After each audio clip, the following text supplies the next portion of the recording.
principles of innovation service, Sprinkles, creating awesome experiences through innovative service, Take Their Breath Away, Wired and Dangerous, Customers as Partners, and Global Gurus ranked Dr. Chip Bell both in 2014 and 2015 as the #1 keynote speaker in the world on customer service. He's been endorsed by CEOs and presidents of such companies as Zappos, Starbucks, Ritz-Carlton, Wolfgang Puck, Build-A-Bear Workshops, JetBlue, Marriott, Southwest Airlines, and many, many more. He's helped many Fortune 100 companies dramatically enhance their bottom lines and marketplace reputations through innovative customer-centric strategies that address the needs of today's picky, fickle, vocal, and all-about-me customers. Today, he'll be relieving some of the tricks and tips that you can yourself use to increase your business and your careers. And after the presentation, we'll also get a splash of the Middle Eastern market and what that's like with Marc Karschies, who's the managing partner of Karschies, Siron, and Alred Consultants. His advisory is across industries and includes service strategy, customer experience, management, KPI and measurement systems, and customer contact channel experience. He has an MBA from London Business School and a BBA in finance and banking from HFB in Frankfurt. He's also a Six Sigma black belt and talent manager, McKinsey Lean and Prince 2 practitioner, and he's worked across the UK, USA, Germany, and UAE. And also to join Marc is Zudi Abdul Jawad, who's an advisor to the Abu Dhabi Department of Transport in the area of customer experience. He successfully launched the first all-Emirati call center and customer service division in the United Arab Emirates. Zudi is an expert in delivering customer experiences solutions in the local landscape of the Middle East. So without further ado, I would really love to turn it over to two experts and masters and well-known gurus in the field of customer experience and customer service. And so I'll hand it over now to John Patterson and Dr. Chip Bell. Just let me allow to make them the presenter. And it's over to you now, Mr. Patterson. Thank you so much. Thank you. Appreciate it, Shane. All right, Mr. Chip, you're up. All right. Good morning, or good afternoon, or good evening, wherever you might be in the world. We're honored to be with you and excited to share with you some great news about the economy and where it's going and how it's going to impact customers. You know, we're today very blessed by the fact that our quality initiative that's been going on for decades has had a big impact on the world economy, particularly in an industrialized world. We now know that more and more customers are getting good service. And that presents a great asset, but also a wonderful opportunity. Because as we get good service, we tend to take it for granted. We tend to assume we're going to get good service. It's an aberration when it does not provide a good service. And so that leads us to the focus of today. How do I differentiate if the expectation is to have good service? And the whole concept of take their breath away is all about how we create an unexpected, a surprising, a unique experience that aims at differentiating our organization from our competitors. So over the course of the hour, we'll be sharing with you some tools and techniques, and more importantly, strategies of how we create growth and profits in this time when good service is considered to be okay, average, and expected. But let's start first by looking at how customers have changed and what has led to this new expectation for something different, what we like to think of as value unique, not just value added. John? Thank you, Chip. Have you noticed that customers are different? As Chip said, customers have changed. We know that in the last 12 months, customer expectations are up 33%. That means they've raised the bar. Their yardstick for thinking about how your organization treats them has changed. There are really three things that have changed about today's customers, as you can see on the screen. Today's customers have way more choices than ever before. They're smarter than they were ever been before, and they get great service across all aspects of their life. We use sometimes simple stories to illustrate this. When I was young and my mother sent me to the store to get a loaf of bread, it was a pretty simple transaction. Today, were you to go to a store near my neighborhood and have been charged by your wife to find a loaf of whole wheat bread, instead of going and just finding a few choices, you'd find a whole bread wing. And it's a very simple story that demonstrates that today our customers have the opportunity to choose between way more experiences than they ever have before. We also know that customers today are much smarter than they've ever been before. And obviously the internet has allowed all of us to have access to develop an understanding about the kind of experience we can expect across many different aspects of our life. Many times we know just as much about an organization as the organization's associate that we're speaking with about possibly purchasing something from that organization. So customers are way brighter. They're way more intelligent. They know so much more about our organization than they ever did before. I think the most important aspect to realize about today's customer is that we get great service across all aspects of our life. And we use the different snippets of great service we get to create our own customer experience yardstick, which we apply to your organization. It's not just about comparing you to your competitor. This is the key point. It's about comparing the experience I'm having with your organization to the experiences I have across all aspects of our life. It's important as we begin today to understand how customers are different. What happened? What created this change? We know that before what Chip and I call the Great Recession in 2008, customers thought about a transaction or doing business with your organization. And when they thought about value from that transaction, they thought of it as having three key elements. They're going to consider the quality of the outcome, the product or service that they're going to get from that transaction. Was it a fair price to have that transaction? And what kind of things are you going to do to me? What are you going to put me through? What sort of experience will I have? When we came out of the recession, our research showed that customers have really changed the way they think about the value of that transaction with your organization. Same three elements as you can see on the slide, but you will notice that the experience has now become the great differentiator. And just as Chip said earlier, what we do to differentiate ourselves, how do we create that signature incredible experience that takes the customer's breath away, is what drives loyalty. And that's what we want to talk about with you today. But Chip, tell us a little bit more about what's going on with customers. Well, even as the experience has become more and more a part of how they define value, and a much larger part of how they define value, even the requirements for that experience have changed as well. You know, we live in a time where we almost have data overload. We have sensory overload. We walk into the typical grocery store, or we watch TV and we see all the crawls around it, and all of the images coming at us has led to the fact that customers today are highly stimulated. And so what that means is the standards they have for what's a great experience. Back to what we said earlier. It's not just taking what the customer expects and adding more. That's a great approach and a generous approach, but an obvious dead end. As customers' expectations climb, every time you add more, their expectations climb. And so pretty soon you can economically run out of room. So the whole concept of take their breath away is how do you create a value unique experience at a time when the customer's expectations have climbed so highly. And value unique, while there may be a limited numbers of ways to be generous in value added, there's an unlimited number of ways to be ingenious in how you create that expectation. Now, and so we'll be looking at some of those ways, because today's customers are more than that.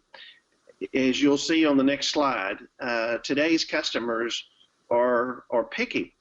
Picky means they're all about value. They're all about I want a good return on my investment. They're fickle, meaning they will tend to leave you in a heartbeat. One hiccup.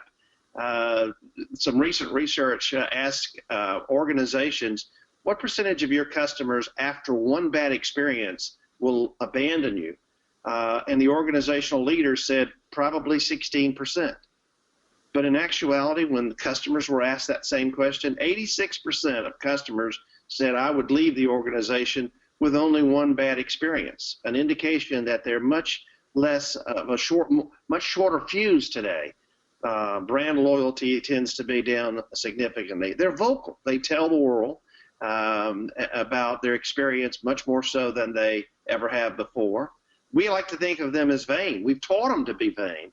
I want it my way. I want it personalized. I want it the way I want it. So again, that leads to a higher expectation of what your experience is about. And finally, they're vain, and they're wired, They're connected. Jeff Bezos, the CEO of Amazon, said in the physical world, an unhappy customer might tell 6 people, but in the cyber world, they'll tell 6,000. So that, again, has changed the equation in how we begin to look at customers' experience. Let's give you one fun example of how one organization attempted to deal with this. There was a large brokerage firm that decided to have fun with their phone tree. You know, the one where you punch 2 if you want this, punch 3 if you want that. They decided to add punch 8 if you want to hear a duck quack. And over 1 million people called every week just to hear the duck. It was jamming their system and costing a fortune. They finally had to take it out. Well, the punchline of that is customers in general are bored. Apparently for some, it doesn't take much to entertain them. But the point is they tend to talk about. We get good service. We don't tell people. We get unusual service, we get unique service, we get unexpected service. That's the kind of service we're likely to tweet about or tell others about. So again, looking at some of the strategies of how we create that differentiated experience is what we'll begin to look at now. Again, it's all about that connection. John, talk a little bit about how that's so important today. Thanks, Chip. You know, customers today are looking for extraordinary. As Chip said, they're bored. Customers today absolutely crave organizations that consistently make strong emotional connections with them. Brands with strong emotional connections can expect to increase sales and many times increase price. There's always an emotional aspect to a buying decision. Few customers realize this, but all customers are in fact affected by emotions. We don't all have to be Nike or Harley Davidson, where their loyal customers tattoo the logo on their bodies and wear all sorts of clothing with logos on it. We just have to understand what kind of connection is right with our customer and consistently deliver that kind of emotional connection. A great story of an organization that realized this and changed the organization dramatically is really to explore what happened with Burberry and how did Burberry change from really an old line organization to one that has found a way to make an incredible emotional connection with customers today.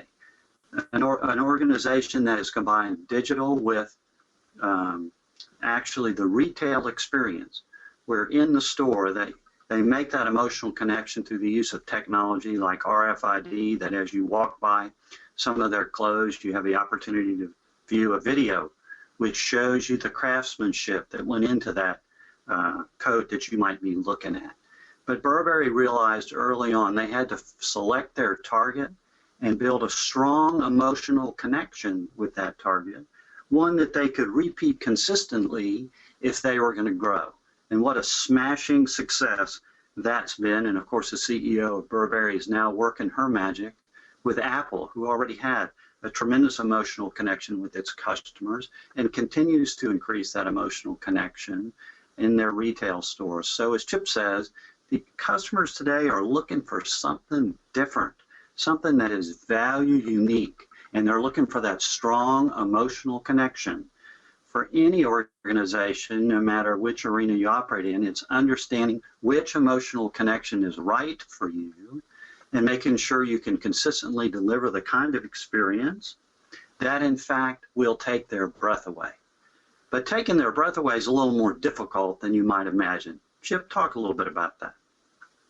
Great, thanks, John. And as let's first look at what does it feel like? You know, what are we talking about? What we're, you know, it's like creating a great scene. It's a beautiful waterfall we may see that takes our breath away, or it might be a magic trick. You know, I think about great magic. You think for a moment that you've just witnessed a miracle. Now we know in our rational mind it's not really a miracle.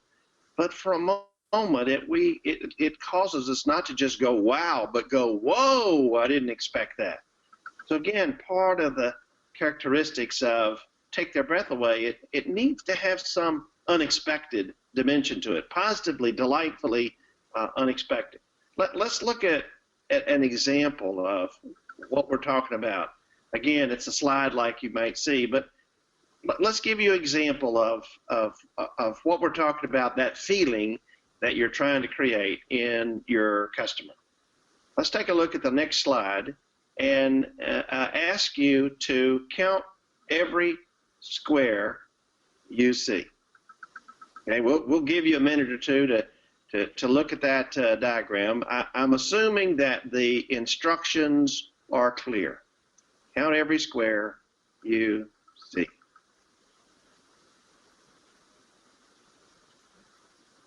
So sometimes people look at that and say, well, there are 16, but actually there are more than 16. If you go, that's the first thing you see, 1 square high, 1 square wide, there's 16. But how about if you went 2 squares high and 2 squares wide? Oh, now we have 9. There's the center of the first one. There's all 9 of the 2 by 2 squares. But let's go even one. If you go 3 squares high and 3 squares wide, oh my goodness, now we've got 4. There's that one, there's that one. And if you go 4 squares high and 4 squares wide, obviously the whole one. Now let's pause there. Now we're up to 30, but there's more. There's more. And the next one, obviously, your mind doesn't like it. Let's take a look at the next square. And that's the word square. Your mind doesn't like that because we've just essentially broken a pattern. Our brain loves patterns. We're attracted to patterns. One familiar pattern is, well, we've always done it this way. And so part of take their breath away is looking for ways to break the pattern. But so let me ask you another question. Can you see more squares now? After I showed you that last one, now can you see more squares? Obviously we do. We start looking around the room. Gosh, there's squares everywhere. No pun intended. But the point is, once we pass that familiar pattern of, well, no, there are 30, and go beyond and look at the word square, our brain is now free to say, let's look for other alternatives. So what we're going to share with you are a number of strategies. We'll look at the next slide that are all aimed at doing what this exercise just did. And that is provided us with a perspective, a strategy, an approach, a way of looking at the experience through a different set of lens. These are all tools, lens, we like to think of them. So if I thought about it from one of these perspectives, now in the time that we are having this morning, we obviously won't have time to explore deeply all 8 of these take their breath away strategies to help you overcome those mind patterns where we just see what we want to see, but to see actually more. But we'll give you a quick thumbnail sketch of each one. John? Sure, Chip. So Chip started off by talking about that customers are bored, and we love the strategy of surprise. Customers are absolutely looking for the extraordinary. They want sparkly and glitter. Can you give them an experience that is like having a cherry on top of everything? We like to think about it as having an experience like a box of Cracker Jacks. Can you find the prize that's inside? The prize, the power of surprise really lies in the capacity to enchant, not just to entertain, to be value unique, not just value added. It's about service innovation, and service innovation works best when it's simple and unexpected. We have a favorite hotel chain called the Kimpton Hotels, and they have one brand called Hotel Monaco, where they constantly work hard to enchant us. They put a live goldfish in the hotel room. They put a foreign coin on your pillow or a gazoo. The bathrobe in your closet isn't white. It's orange with purple polka dots, and it's the little surprise that brightens up that experience. The unexpected, simple surprise that takes my experience to extraordinary, to a take their breath away experience. Chip? 4D. 4D. My wife and I bought a TV for our granddaughters that does 3D. And of course, they got all excited about it because they could see Frozen and Brave and all of these cool in 3D, and put on the glasses, and the images came out into the room, and they were all thrilled. But then they went to Disney, and they saw 4D. And in addition to the images coming out in the theater, the seat shook and the wind blew, and they got misted with rain, and they walked out of the theater, and they turned to us and said, "Chippy, when are we going to get a 4D TV?" The metaphor is what customers are expecting more and more of. That means, how do you find a way to stimulate all of my senses? So rather than just thinking of your organization through the lens of the traditional senses that your customer experience, what if you add more? What does it need to smell like? What does it need to sound like? What does it need to feel like? So again, 4D strategy is all crafted at looking at the experience you create through all 5 human senses, looking for ways to amplify, to enhance, to deepen and enrich that relationship. And the next strategy is what we call magic. Magic is all about how do I look for ways to create that unexpected experience that gives you a sense of, wow, I didn't expect that. Again, the magic trick you just saw is one metaphor of with the squares, but it's looking for ways to say, I can see beyond. It's when we anticipate to the point that the customer is blown away by the experience, not just the element of surprise, something unique that's totally unexpected. The next strategy is easy or effortless.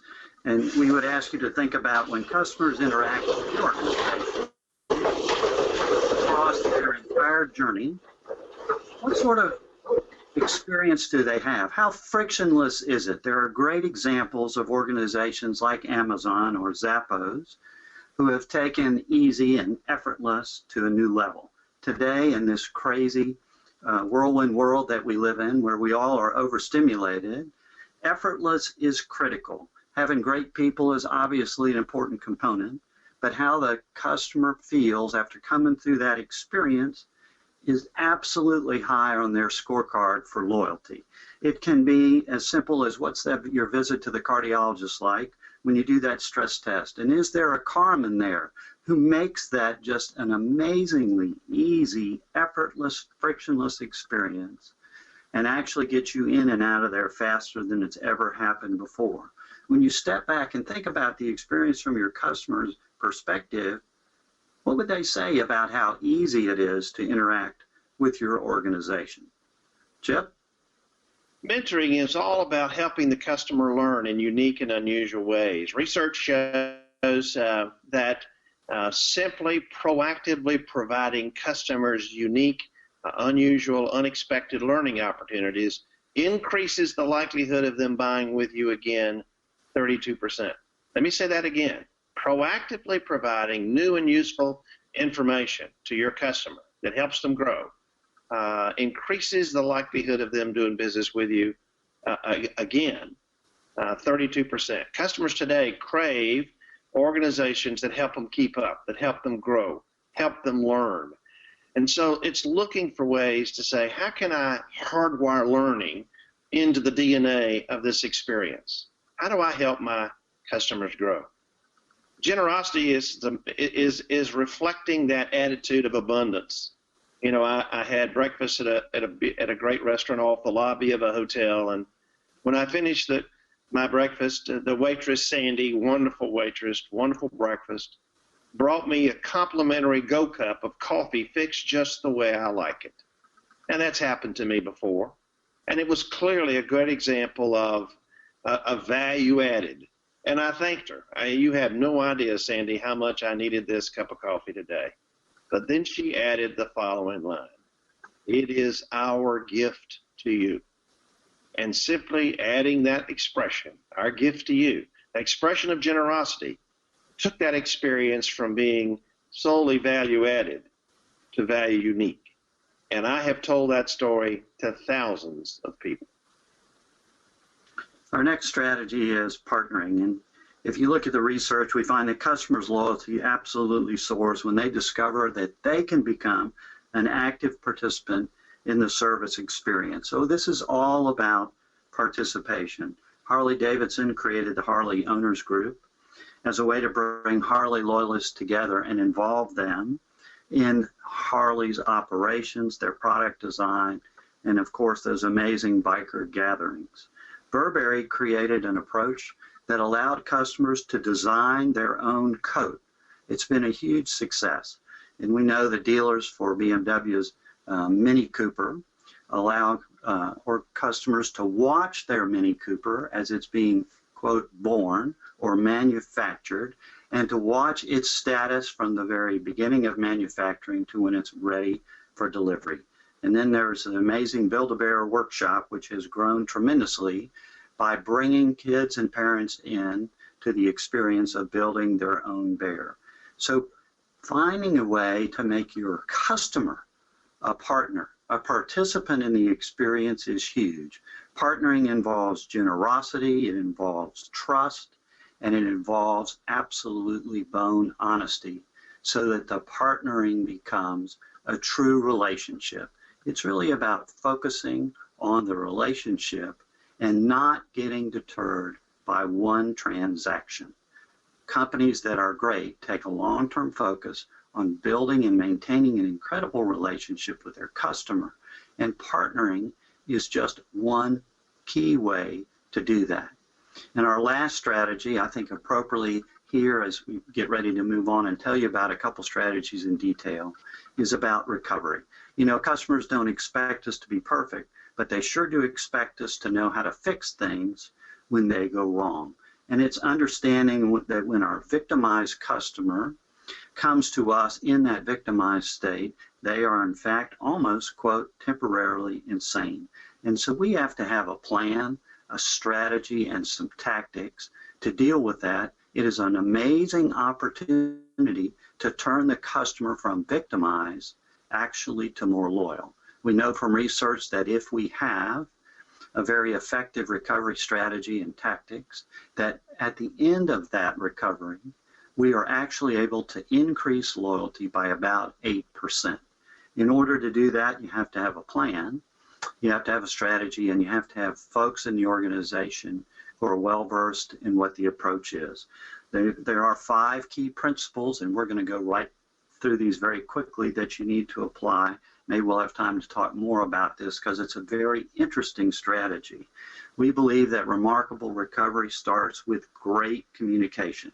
You're starting with an upset customer. It's important to demonstrate the right attitude.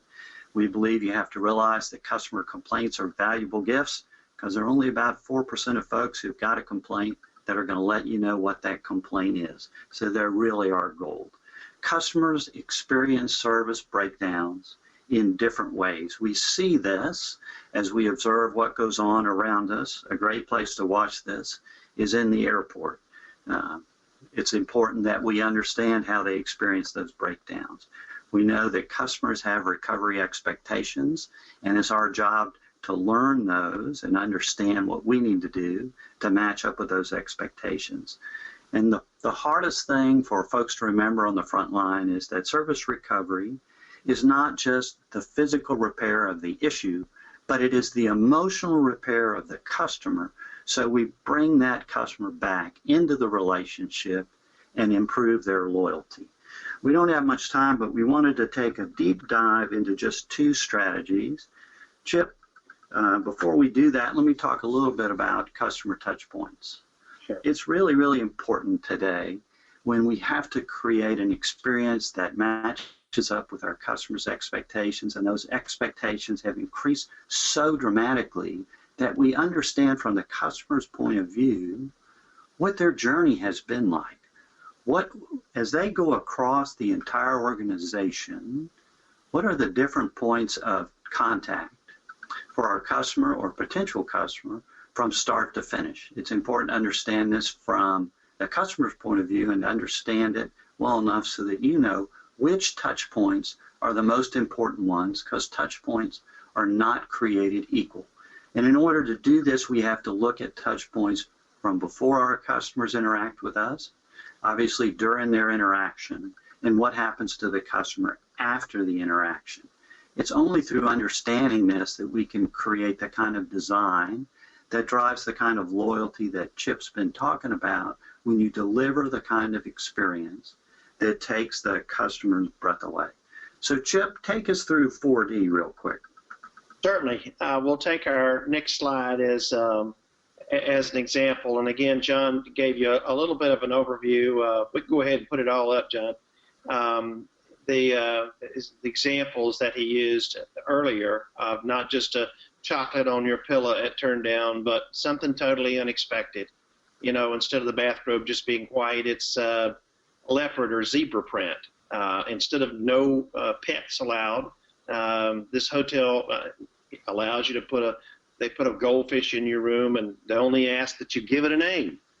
As you see, I gave mine Trixie. I named Trixie mine. So the next time I checked in to the Hotel Monaco, they asked me, you want Trixie to come up and spend the night with you again?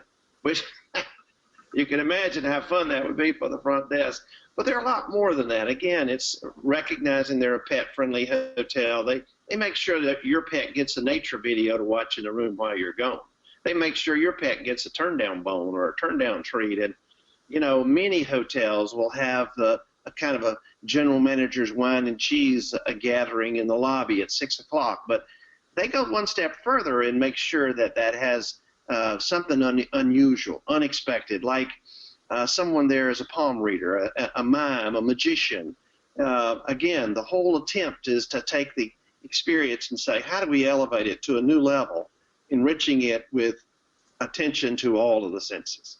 So let's look at the next one, John, and talk about our mentoring strategy in a little more depth.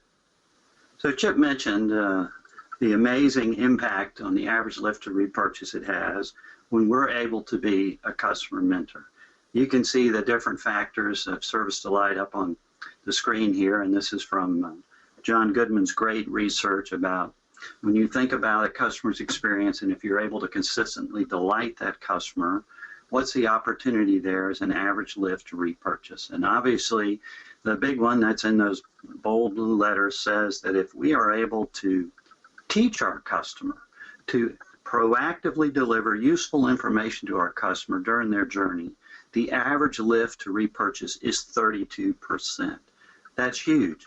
So where in the customer's journey in your organization can you offer them the opportunity to learn?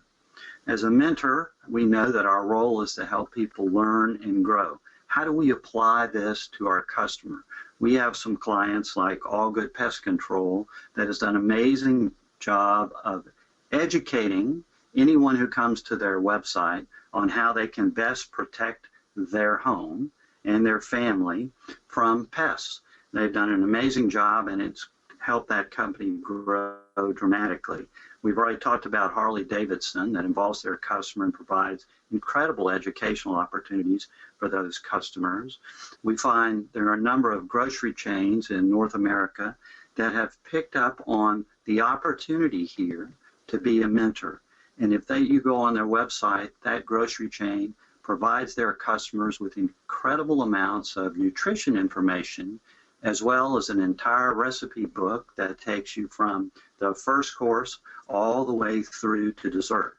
So the opportunity there is dramatic, and the results are amazing. And so when you look at your customer journey, where could we insert some proactive, teach me type experiences that help the customer learn more and deal with what goes on in today's amazingly quick changing world? As Chip said, they're all wired and they all have a lot going on. So we have an opportunity as a mentor to help them deal with what's going on by teaching them in a proactive way. So those are two of the strategies that you saw up on our slide of 8 strategies. Before we close with sort of what's next and how do we get there, we like to level set about the way we think about the customer experience. And so just 5 quick points. We believe you have to understand that the experience is exactly what your customer says it is. It is the customer's perception of that experience that is key, and we have to work hard to make sure we understand what that customer's perception is. And as we said earlier, it changes rapidly, so we have to make sure that we stay up with that. The annual survey doesn't do it. It's having a customer intelligence system that is robust and provides ongoing information that helps you understand that perception. We believe that improving the customer experience is everybody's job. It's not just the front line. It's not just the call center. It's all of those who interact with the customer, as well as those who support those interacting with the customer. And maybe the most important item on this slide is the way that internal colleagues are treated is reflected in the way external colleagues are treated. We've known for years that if you want to have loyal customers, you're going to first have to have loyal employees. And we know that organizations that are customer experience leaders have 50% more engaged employees than other organizations. And you know, an engaged employee is a very highly productive, highly motivated, highly effective employee. And the reason customer experience leaders have more of those than other companies is it's mandatory. It is absolutely something we have to have in order to get the kind of great customer experience that drives loyalty. The next point, reliability and problem resolution, make a very powerful combination. In our world today, we can't have any weak links in our team. The customer is looking for an experience that is consistent. That's the reliability piece of that. The problem resolution is having a great recovery strategy. We know that on average, most organizations have about a 20% customer churn on an annual basis. And at any time, probably 25% of their customers have some issues with the experience. Only about 6% of those are serious, but only about 4% of those who have those issues will share them with us. And when they do, we need a problem resolution or recovery strategy that will, in fact, take their breath away or knock their socks off. And finally, in today's world, we all know that technology is important. But the customer's experience isn't just technology. It is the combination of technology and personal contact. So we like to say it's all about high tech with high touch. And if you look at the folks who are doing really, really amazing things, the Amazon, the Zappos, the Apples, the Burberrys of the world, they understand the partnership that you have to have between high tech and high touch.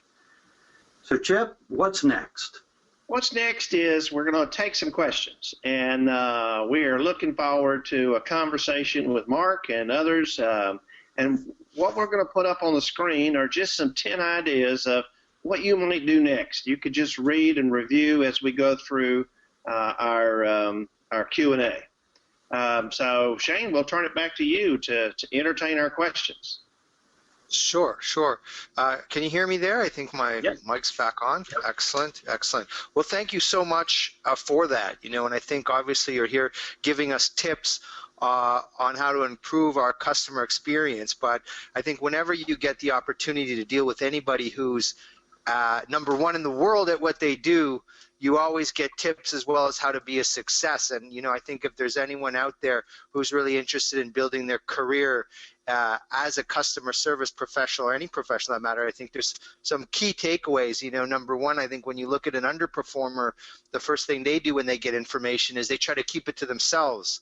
They use it as arbitrage and don't let another guy get that, so he's going to get better than me. And when you look at people who are really successful, they don't just give the information away. They say, you know, a good performer may say, how can I share this with the rest of my organization? A great performer may say, how can I share this with my industry or market? And you see the top performers say, how can I share this with the entire world, or how can I make a global statement about what I do? And, you know, I think you can really see that generosity between you and John in terms of stepping to the table and saying, hey, we're willing to make a contribution to the success of others. We're willing to share knowledge.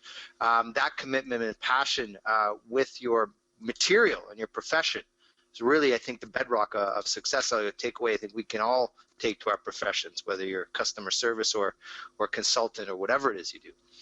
But I think our first question here, so I just wanted to thank you for that. One of the questions was, you know, when you're looking at building these customer service experiences, that, you know, okay, you come to the hotel, you have a zebra skin, whatever house coat that is, looks quite exciting and everything. But the next time you come, you know, you have to do something more outrageous, or you know, so it's constantly an exhaustive stretch and a race over to the horizon to the next, you know, magical experience that needs to be created. Is that what it is, or do we get a breathing space anywhere in this race? Actually, you don't get a breathing space in this space, but the good news is the ingenuity of the people who work in the organization provide you absolutely unlimited, simple, unexpected ways to be delighted. And I think a great example of that is, granted that when we have a great experience, it becomes a part of our expectations going forward.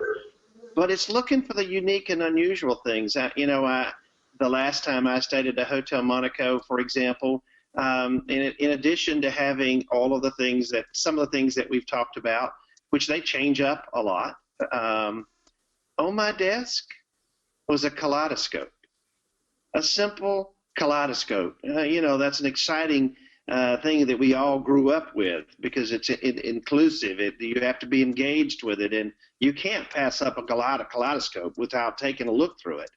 And so again, it's looking for those ways to continue to enchant the customer. And part of the way they do that is they have standards that are built into their culture where everybody is continually on the lookout for, they call themselves treasure hunters. We are perpetually looking for unique ways that we can delight and enchant our customers. So it's a part of their standards. It's part of how obviously they try to select people who have that quality and that capability. They train them to begin to continually find ways to be creative. But again, they make that as a part of their expectation that we're always on the lookout for unique ways we can enchant our guests. So I think it starts there. There's no end to what you can do, even with a hotel room, to add this little unexpected experience.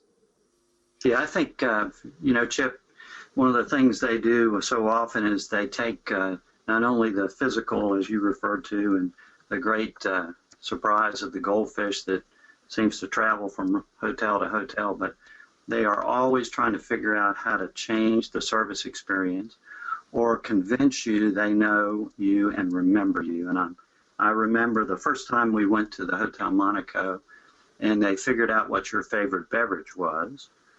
And that favorite beverage kept showing up every place we went.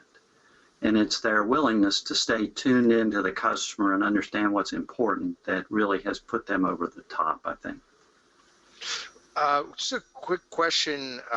You know, when you say, you know, being in tune with what the customer wants, the voice of the customer, but you take someone like Steve Jobs, who seems to have gotten this equation correct, but his statement was the customer does not know what they want. Especially if you're creating the future. How does this kind of innovative thinking, is he just an outlier, or can that actually graft on to an award-winning customer experience program like the ones that you often lead for your clients?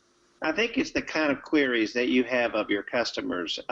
No, sometimes the customer, we didn't ask for fax machines when they first came out. That wasn't something that we were looking for. But I think it is asking the kind of questions that reveal to you what the customer's hopes and aspirations might be. Our great example in the States is Uber. Obviously, Uber's all over the world. You know, they're now worth $50 billion in terms of capital value, marketplace value, with 1 million drivers. They asked customers, they began to ask customers about, what do you dream a taxi ride should be like? What are your aspirations for that? And I think learning to hear at a different level from the customer what they hope for, even though they don't know exactly what that looks like. If you follow that line of pursuing the trends, what might be, it can lead you to not only being able to respond effectively, but to anticipate customers' needs. So I think it is having the kind of dialogue with customers that enable you to reveal where they might be and then figure out ways to extrapolate from there. Here's another piece. What we tend to look at is we look at these new disruptors like an Uber, for example, and we think it's sort of resident only in the taxi industry. But what it's important to look at is, how does this change the customer's expectations? And then how do those expectations get generalized to us? The Apple Watch. Apple Watch is a cool thing. It allows you to have a Fitbit and a watch and a Siri all built in one. But that's not where it's going. It's going to become a portal to many things in your life. Well, how does that change the expectations of the customers? And then more importantly, how do those expectations then get generalized to our business? And so that gives us the pathway to the discoveries that enable us to stay in a position to take the customer's breath away. Yeah, I think a great example of an organization who has taken some of what Chip's talking about and applied it to their business and really gotten on board with mobile strategy is what Starbucks has done with remote ordering. And it has been a huge success for them as they've rolled that out across their organization. And so their loyal customers understand with that Starbucks app, there is no need to wait in line.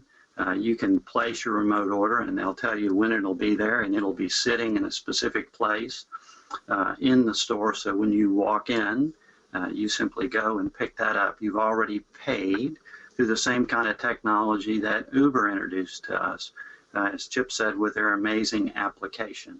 So it is understanding what is underneath what's going on out there, and I think there is a relentlessness to these organizations at continuing to ask the questions of their customer that leads them, as Chip said, into those hopes and aspirations that the customer might not even understand themselves. But it is never giving up at getting a deeper understanding of where the customer is going that is critical to their success.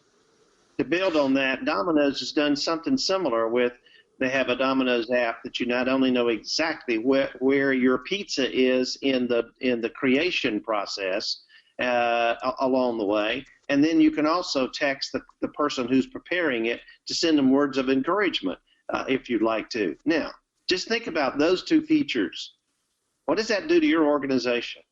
Now, not only can customers track exactly where what they ordered is along the way, where it is in the delivery process, where it is in the creation process, but I have a way to interact with the person who's creating my pizza. What does that suggest for your organization? I think it's beginning to look at, through the lens of a Domino's, a Starbucks, or someone else, that enables us to help discover take the breath away approaches that would be appropriate for our organization. Well, Marc, what questions do you have here for our global gurus? And maybe you can also add a bit of flavor, Middle Eastern flavor to the dish we're cooking here. Yeah, happy customer experience stages, by the way. So today, worldwide celebrations on that, and how fitting that we're talking exactly about this context. So to all panelists and to all participants, happy customer experience day. Second thing on this one, probably to build on what I've seen on what Chip and John have actually said, very, very well organized, and I love a lot of the ideas behind it.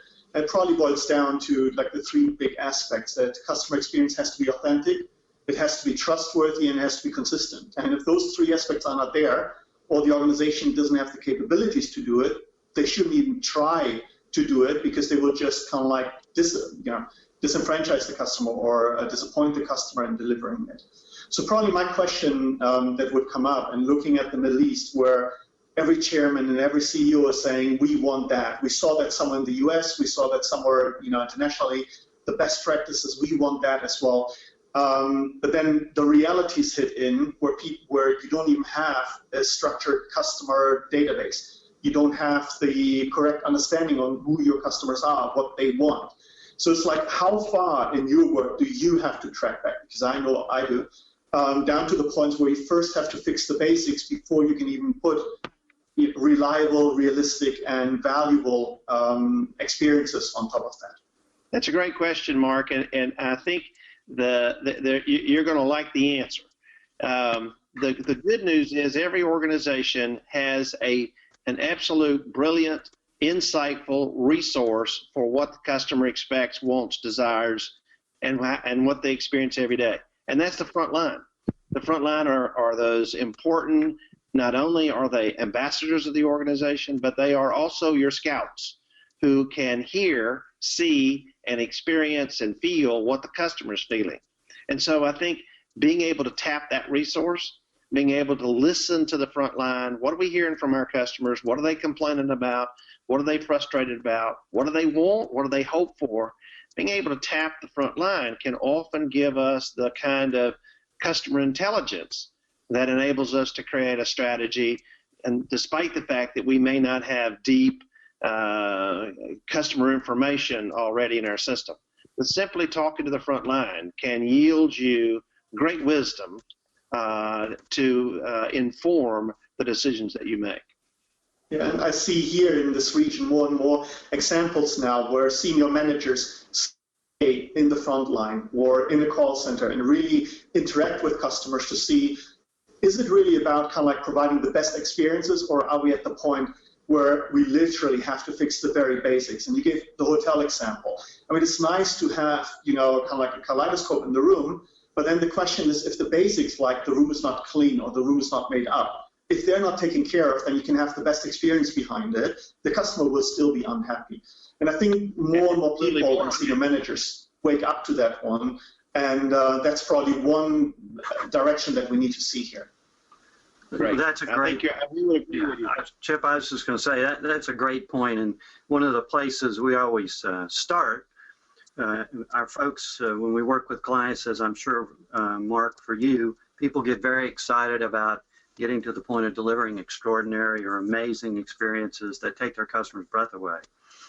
But to your point, without the basics, what we often term service air, being done consistently, there's no reason to worry about going to the next level, because your customer can't get there until all the basics have been taken care of on a consistent basis. So absolutely, step one, after we understand what's going on with the customer, is making sure we have the systems and standards in place and a culture that understands that the basics come first. We call it service air because most of us don't notice the air in the room until someone starts removing it. And if you remove enough air, you probably wouldn't notice anything else. And in much the same way, it is those core basics that have to drive the experience. If I have my favorite example is if I get on a plane, which I do every week, and I have a great experience. I have a wonderful flight attendant. I have great food. The seats terribly comfortable, and everything about the experience is wonderful. But the plane lands in the wrong city, or lands 4 hours late. Everything about that experience just got erased. To your point, Mark. Exactly. I think we also have Zudi Abdul Jawad.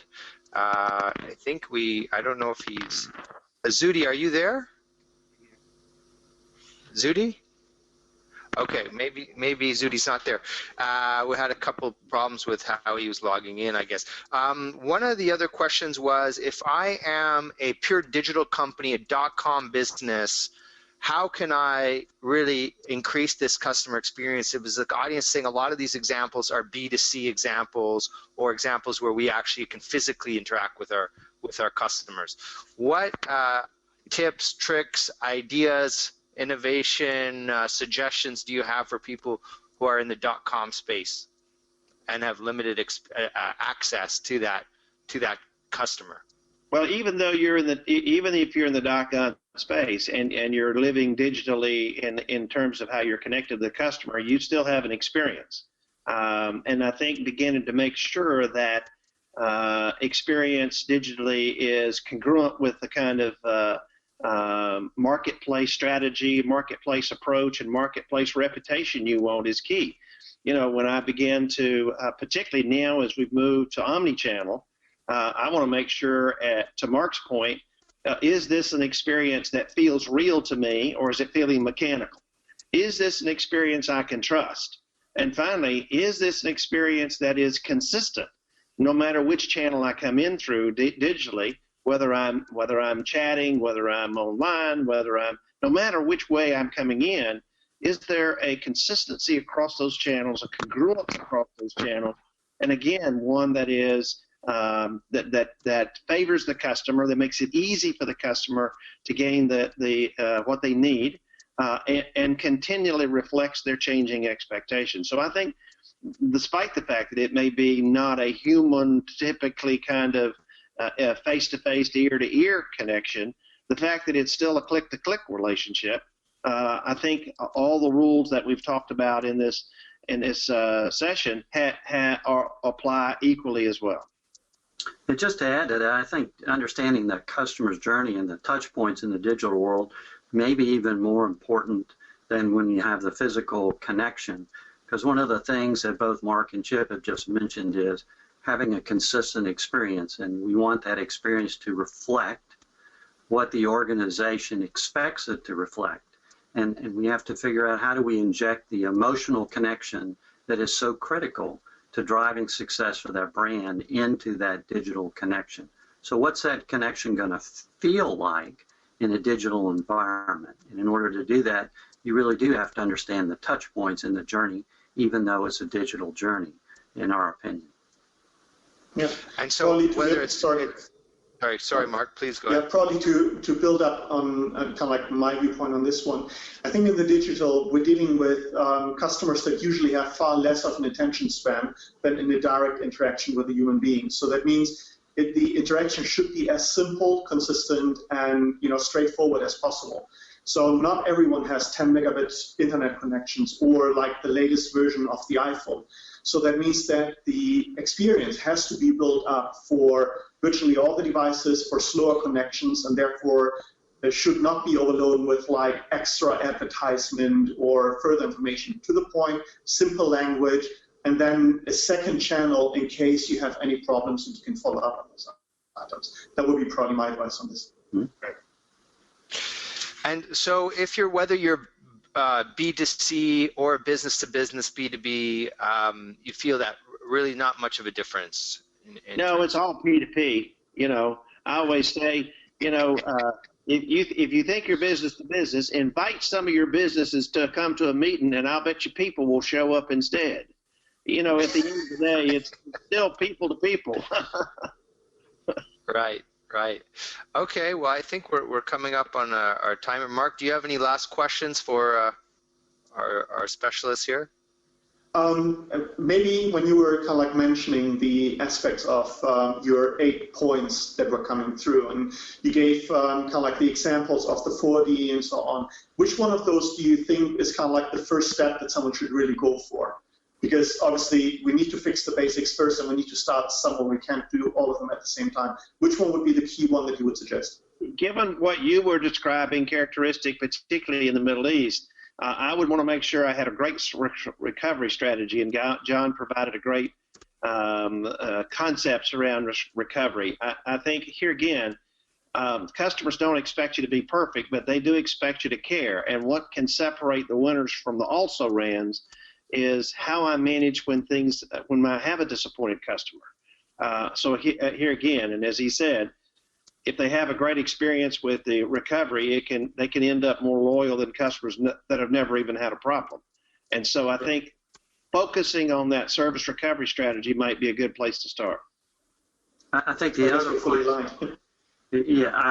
absolutely. I think the other place to think about starting, it goes back to something you were talking about in terms of the digital journey, and that is when you look at easy or effortless, that can very, very easily apply to the basics, as you said.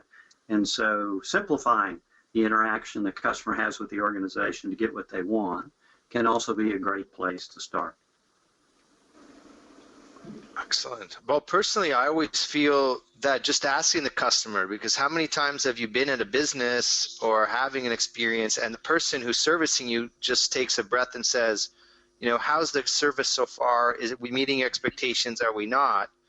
I do that with my customers once in a while, not as much as I should, but that can really be a game saver because they'll tell you if you ask them usually to your face. But of course, I'm not the customer service guru, so I'll just leave it at that. You're absolutely right, Shane. I think we would agree with you totally. Ask the customer. We sometimes forget. Yeah.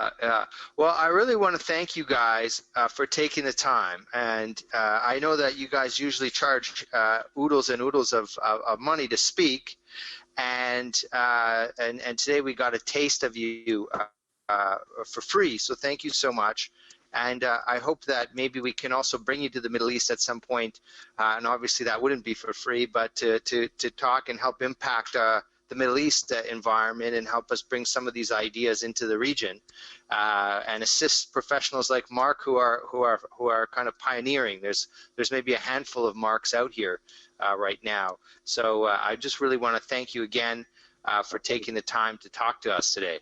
Certainly, our pleasure. Thank you. Thank you for the opportunity. And thank you as well, Marc, for bringing a bit of the Middle East perspective to us once again, a bit of a regular on our webinar seat here. And unfortunately, Zudi from the Abu Dhabi Transport Authority wasn't able to join us, but that would have been interesting. This webinar will also be available online. We effectively recorded it. So sometimes there's glitches, but I can see from an IT perspective, we caught the recording was successfully. So that will be released shortly on the website, and I'll also send a link out to everyone who registered for this event. So thanks again, and we'll be in touch. So have a great rest of the day, and hope you deliver those amazing customer experiences and take your customers' breath away.